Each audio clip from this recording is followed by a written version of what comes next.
But on first impressions, he was all right. As he made me a coffee in his kitchen, it was the size of her wine, and he told me about his first time at the Arms Park.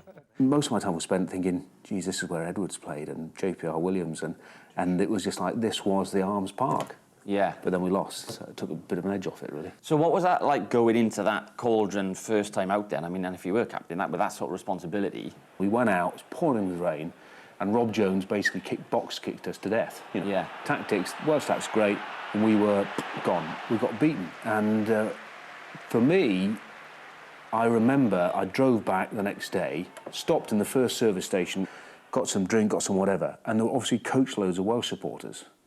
And they had obviously clocked me. And when I came back out of the shop, they had made this tunnel all the way out. and the abuse I got walking down this tunnel was unbelievable. Really? Yeah, and I remember getting in my car.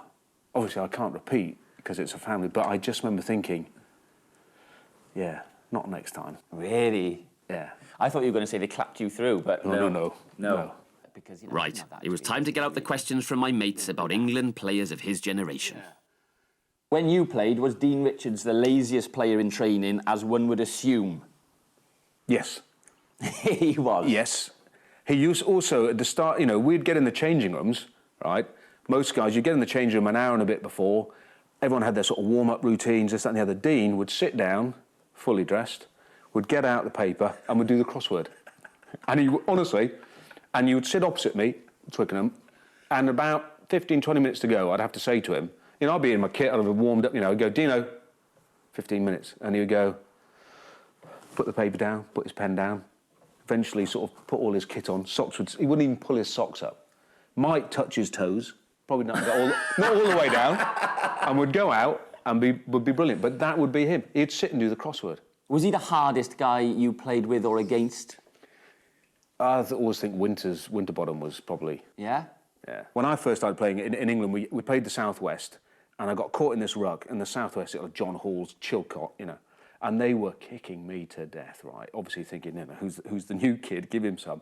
And I looked out, and there was Winterbottom, my hero, and my teammate, standing about 2 yards away, just looking at me like that. And I'm thinking...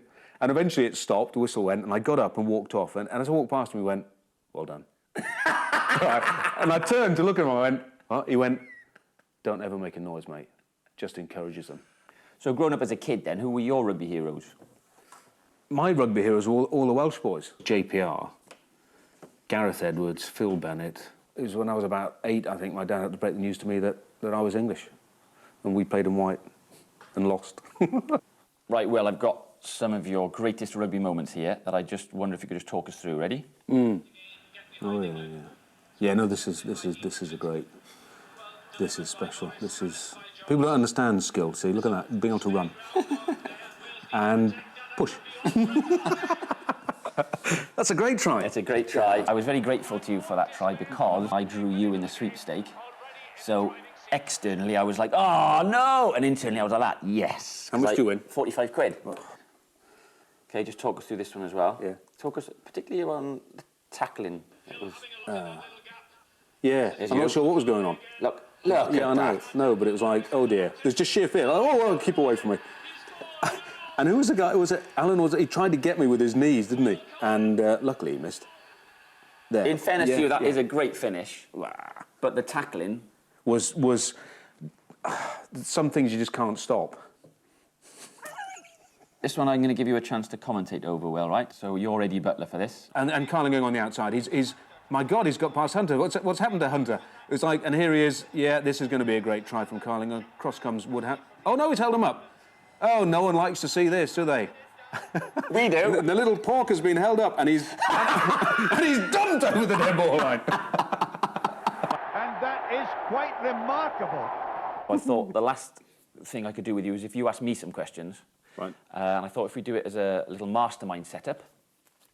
So I prepared you some questions, right? So you're Magnus. I'm Magnus. Welcome to Will Carling Mastermind. Can we have our first contestant, please? Name? Chris Corcoran. Correct. Occupation? Broadcaster and comedian. Occupation. Maybe just leave that as broadcaster. Oh, you have to leave that. Let's go again. Shut up, we're going again. We're not doing that. Right. Specialist subject? The good sport and rugby legend that is Will Carling. Correct. the legend and the... Yeah. Chris, your time on the rugby legend and good sport that is Will Carling starts now. Who was the rugby union centre who became the youngest ever England captain at the age of 22? Will Carling. Correct. Who, during his time in the army, rose to the rank of second lieutenant of the Royal Regiment of Wales? Will Carling. Correct. According to Wikipedia, whose team was criticised for relying on their forwards and not passing the ball out to the backs? Will Carling. Correct. Who, despite playing that way, led England to 3 Grand Slams in the 90s? Will Carling. Correct.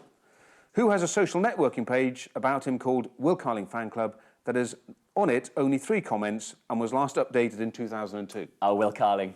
Correct. Who is the greatest... Sorry, I've started, so I'll finish. Who is the greatest England centre of all time? Jeremy Guscott. Correct. And at the end of that round, Chris, you've scored 6 points, and just like the Ford-dominated teams I used to captain in the 90s, no passes. I think it's sad when someone laughs at their own little prepared jokes. It turned out Will Carling was a top bloke. You see, that's rugby union for you.